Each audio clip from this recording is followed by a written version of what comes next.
Good evening, everyone, and welcome back to RPGHL Tonight. We're welcome with another guest, Adam Becker, the hardest working man in America. Thank you for Thanks having for being me. with us. Thanks for having me. It's a great game today. You had great effort out there. Just wanted to ask you where that work ethic come from that you're known for around the league. Man, like, when I first came out to the league, I had no skills. I still don't have a ton of skills compared to some of the players. So I just knew I have to get out there, man. I have to just work my tail off and just try to make plays and get my better players on my team with more skills who have played some more. I got to get them involved, man. Whatever. Adam, today you came out, I think it was the second period. You had a nice goal today, a nice little snapshot. Do you want to take us through that? Talk about your thought process coming down, the shot you took on Louis. What do you think about that? Basically, I saw Braden had the puck. I think I might have turned it over in the offensive zone, and I just was thinking, man, I got to make a play for my team. I got to get the puck back. And, I just put one on net and was lucky enough to go in. So, that's kind of my thought process to do that. It was a great shot. I just want to take the topic off the ice. There's reports earlier in the police report that you had an incident on the road. You were caught going 85 in a 30 zone. And there's cameras linked to Deadspin, actually. They actually caught your face, incidentally. You were holding an RPGHL sticker up to the window and flicking off the camera. I was just wondering how this might affect your kind of, good guy, work ethic for the team mentality and your reputation. And is this kind of a transition you're going for? Are you going for the bad boy look? Are you trying to get on the Lou Pigeons? Or what are you going for? That was a poor mistake. I was up very early this morning. I was very, very, very excited to get over to the rink this morning. I was out there like an hour early. I was going through DC. I was just kind of wilding a little bit, to be honest with you. And a speed camera caught me going 62 miles per hour in a 50 mile per hour zone. And I apologize to the league. I was out of line for that. I wasn't really doing anything wrong. I wasn't on any type of drugs or alcohol. I was just very excited to get out there with my pals and have a great time tonight. And I may have flicked off the camera, but that was love. It was love. It wasn't like, screw you. It was, I'm just trying to have a good time with my pals, Adam, we respect the humility, a tough time, we respect your answer. So moving on, the shootout after both games, we did a shootout. I believe you're the second person to go for your team. The nicest way to say it is you kind of ate the pavement. People are concerned that actually the 18 actually made an impression in the pavement. Hard fall. Do you have anything to say about that? What move were you trying to pull off there? Just kind of walk us through what you were doing there. Basically, before today in the shootout, I had pretty much just gone for a basic. I went in there and did a wrist shot. So I was thinking, Lou Pitch is a good goalie. I know he studies his tape. I know every night he's in the film room. He's in the film room grinding. I'm like, he thinks I'm just going to do a snapshot, little wrister, try to hit a corner. So I was like, I'm going to mix it up today. So I went for the fake wrist shot, deep to the backhand, and I wasn't smooth enough with my skating, man. It happened. I fell, I ate it. Lou Pitch, I could tell he was a little surprised, but it didn't matter because I ate it. But I'm going to keep trying to improve it on that and add a little bit more variety to my moves. Maybe next time throw a wrister, try to do a little bit more deking, and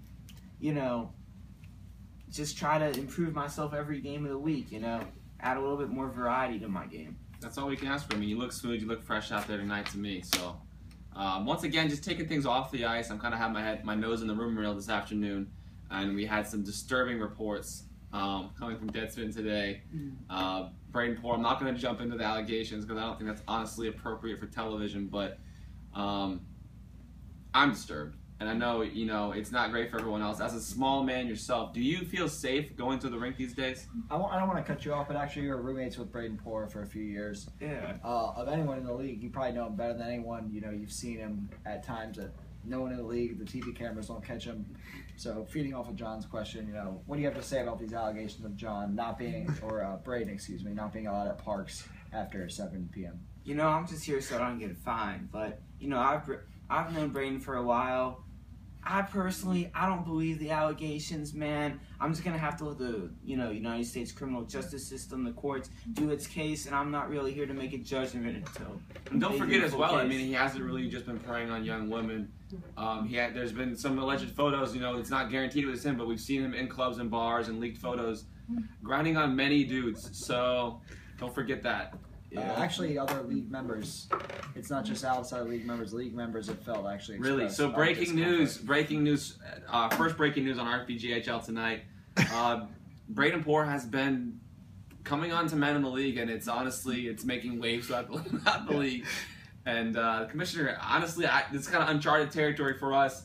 We have, nothing against homosexuality, but there is a lot of shenanigans going on from one certain player, and it's making everyone a little uncomfortable. As commissioner of this league, obviously very LGBT friendly. Absolutely. Any gay players, anything like that, very accepted. But Braden Poore is walking the line with making other players uncomfortable with unwanted advances. So it's something that we're going to look into. It's something we're going to talk to, as Adam said, talk to the criminal justice system, make sure legally we're clear, make sure our players are comfortable, and then move on from there. If there's some supplementary discipline we have to add on, chastity then belt. we'll do it. Last thing we want is to have to change ranks because the neighborhoods just aren't safe, and that you can't have that. It is at the end of the day. It's a public rink. It's a public park. If one of our players isn't allowed there and we can't move our league, something's got to go. And maybe maybe it's Braden Poore. Enough about this. Honestly, I want to say, terrorizer of the league. Enough about him. Let's get back to Adam. Adam, one question about the game today. Kind of noticed looking at the film, just quick on the highlights. A lot of chemistry coming from you and Mikey Partilla on that D line. How did you feel today? It seemed like you guys were really working well together. How did it feel out there with him? Yeah, I mean, it was just great. Like, me and Mikey, sometimes on the weekend, we'll go bass fishing, trying to go after them bass. Like, we have a lot of good chemistry. He's been texting me all week saying, hey, man, like, I'm just trying to strap up that defense for the squad. And I said, I'm back there with you. The great thing about Mikey is he's a great player. He has great stick checking, but at the same time, if he wants to get up in the offensive rush, I'll kind of hang back. He can snipe some shots, and he's a great player to play out there with. Adam, what a lot of people notice watching the tape, especially myself, is that a couple times you really got into a full sprint. Your skating has really improved. We saw you really getting into corner battles with Justin Poore, picking up speed, beating him into the corners, winning puck battles. Is that something you've worked on and focused on, or is that something that's just been an improvement of diet and schedule? What's kind of going on there? I've worked on my diet and schedule, but luckily, I live down in Alexandria now. I work in Virginia, and luckily there's a rink about 5 minutes from me, so I've gone out there, tried to skate around a little bit, try to pick up that speed, because basically on defense, I know that I got to get the back checking down, get that backward skating, but occasionally I got to get up there on the forecheck, get on the sprint, and, get in there and cause some ruckus. Absolutely. Well, Adam, hardest working man in America here. Thanks for joining us tonight. Thank you for having me Appreciate on your show. the interview. Great interview. Thank and you, honestly, we have someone to walk you to your car tonight. Stay safe out there. You never know with Braden around here. Signing off, I'm your host, Johnny Bananas. Once again, my co-host, Zach Litt, the General, the Commissioner, the one and only, the Z-Man. Have a great night, everyone. And don't forget, Busty Milfs, The Revenge of the Busty Milfs, on live next on Playboy TV.